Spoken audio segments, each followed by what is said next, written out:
Here is a follow up to our Ted Cruz piece, which, speaking of the which,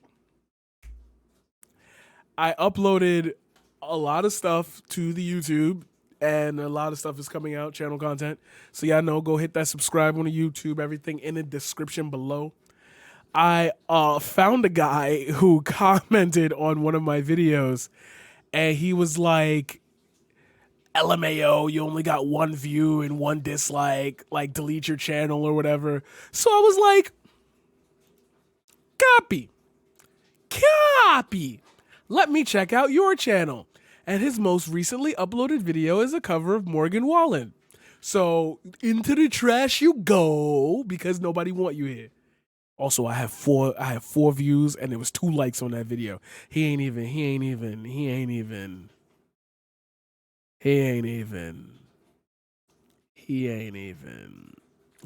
swinging with me. Anyway, so I want to follow up and see what Ted Cruz had to say. Ted Cruz. Okay, we're gonna get into that. But Senator Ted Cruz tonight is facing the ire of the mob, the media, for traveling to Cancun, Mexico, with his daughters to drop them off and come home as Texas is still addressing the fallout and damage from severe weather. Now, in response, Senator Cruz tonight did say, in retrospect, he might have made a mistake, adding in a statement, in part, wanting to be a good dad. I flew down with them last night, and I'm flying right back this afternoon, and he did. My staff and I are in constant communication with state, local leaders to get to the bottom of what happened in Texas.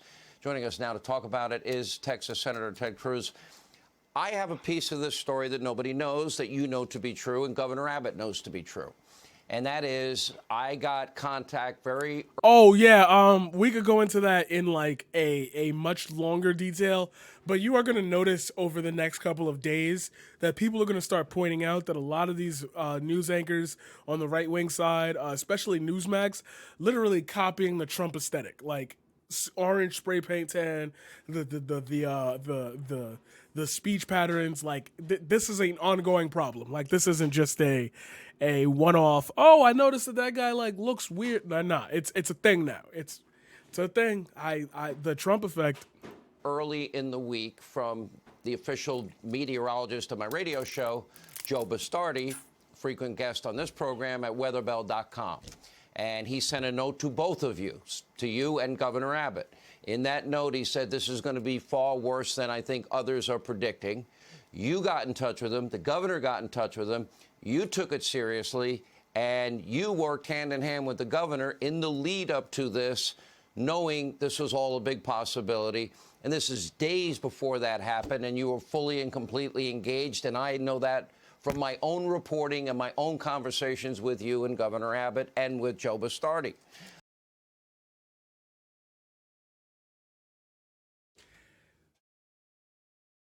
I'm not trying to be funny here when I say my point, because I don't want it to look like I'm just taking this time out to dunk on this dude. But everything you just said literally tells me that you shouldn't have left for camp. Like, so you knew it was going to be bad and yet you still left? And you're agreeing and shaking your head like, yeah, you knew and you were on hands on deck until you left.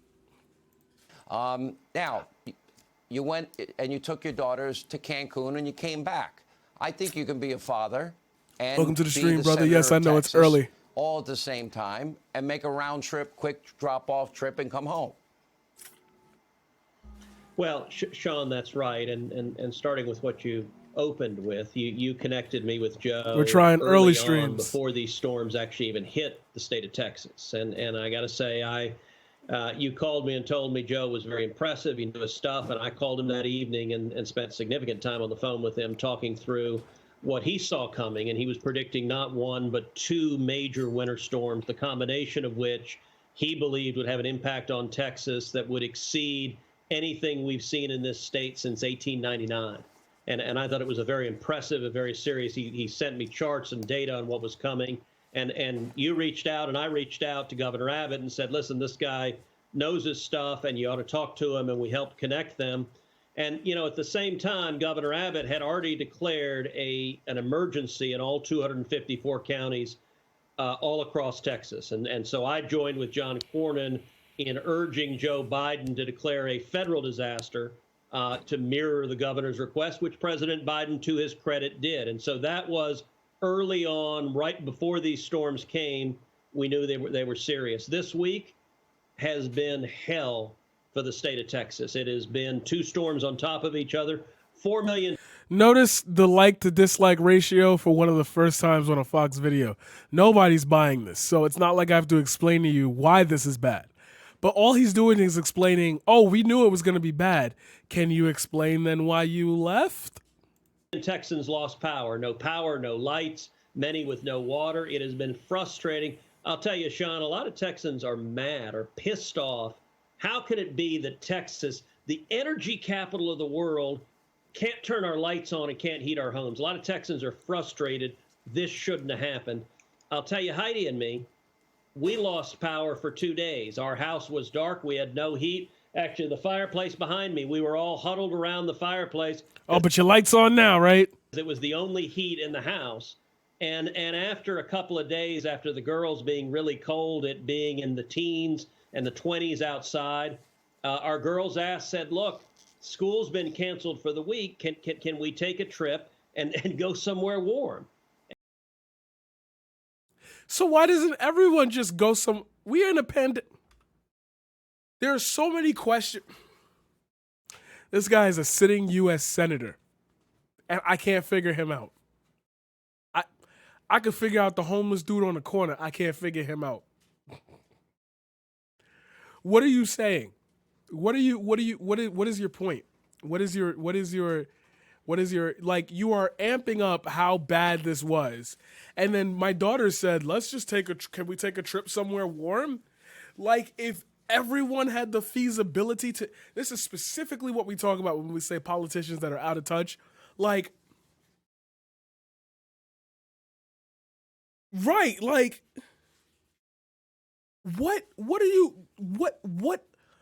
how is this defending yourself? I hate going back to it, but this is the Rick Santos shit all over again. How is this a reasonable defense for what you did? Like, all right, I tell you what. In the interest of fairness, in the idea of a unity, I'm gonna keep playing the video and see if he explains himself. They should just all cosplay as the Undertaker because they love digging graves. Like, and Heidi and I, we said, okay, sure.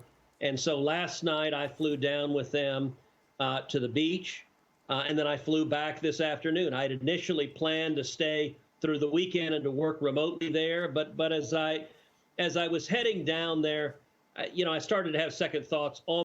Oh, I started to have second thoughts. You got blown up on social media, so you was like, nah, I'm a dip, bro. I gotta go back. They caught me. Almost immediately, because the crisis here in Texas, you need to be here on the ground, and as much as you can do by phone and Zoom, it's not the same as being here.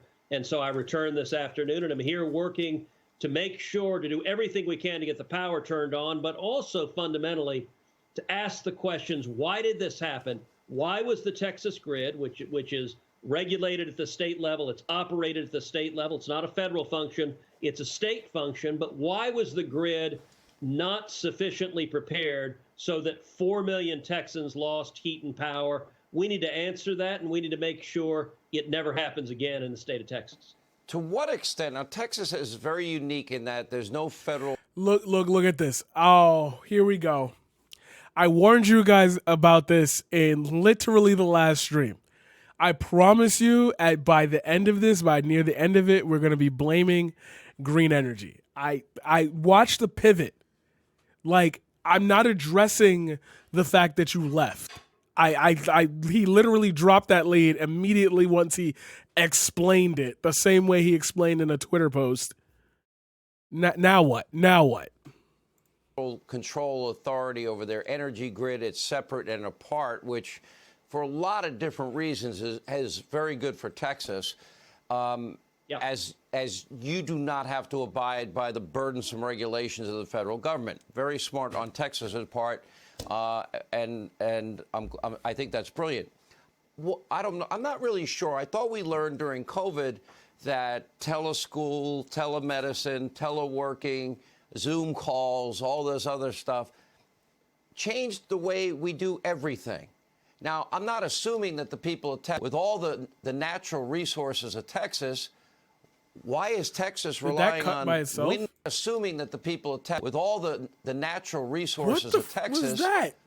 Why is Texas relying on wind turbines? And I was right. Which, by the way, it's use it or lose it. You can't store that energy.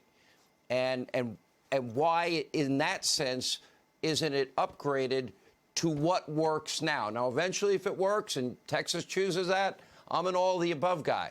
But for now, oil, gas, and coal are our main sources of energy, and nuclear energy, if people would let us use it. Well, I think you said it right, which is that we should use all of the above. In Texas, Texas is the #1 producer of wind energy in the country, more than California. About 25% of our electricity. What does that have to do with you leaving? That's a valuable asset. My view is we ought to be using all the energy sources, but we shouldn't have mandates. We shouldn't be subsidizing any. We should let the market decide and the consumers decide. Right now, we don't have clear answers as to why the Texas energy grid couldn't handle this surge in the winter. Obviously, a massive surge like this is very unusual in Texas. It appears there were a combination of factors. One factor is a substantial number of the wind turbines froze and ceased producing energy. Now, elsewhere, other colder climates, you're able to put treatments and lubricants on wind turbines so they can operate in the cold. But in Texas, that wasn't predicted to happen, and so they didn't do that. We saw a huge drop-off in energy from wind. We also saw substantial drop-offs from coal, substantial drop-offs from natural gas, substantial drop-offs from solar. What we need to do is have a serious fact-based investigation, not based on politics, not based on the Green New Deal and where you are on this policy or the other. It needs to be based on the evidence, based on the facts, to say what happened. Why was the grid not there? Most of these shutdowns were mandated because there wasn't the power, and so they just shut whole neighborhoods down. You know, we had Tuesday night, we had a bunch of kids at our house because our house was one of the few houses that had power, and so we had a lot of our daughter's friends were over. We were making dinner for them. COVID. Why did it skip again? We had a candlelight dinner because that's all we had. We had flashlights, and then the girls all camped out. They got in sleeping bags and wrapped up in. All right, he's officially dug himself a hole he can't get out of. So you could invite people over, but you still felt the need to leave? Oh my God. It would take nothing for you to just experience what your constituents are experiencing. And now that it's fixed for you, you should be happy and lit and like nothing should be wrong. So why did you leave? I didn't get an answer to that. So how are you responding to the controversy? Comforters and everything, but it got corny. Cold. I mean, it was in the 30s in the house as it got cold, and it stayed with no power for 2 days. That was because the power generation in the grid couldn't meet the demands, and so they took whole streets and whole neighborhoods offline. Why did you repeat the same thing you just said?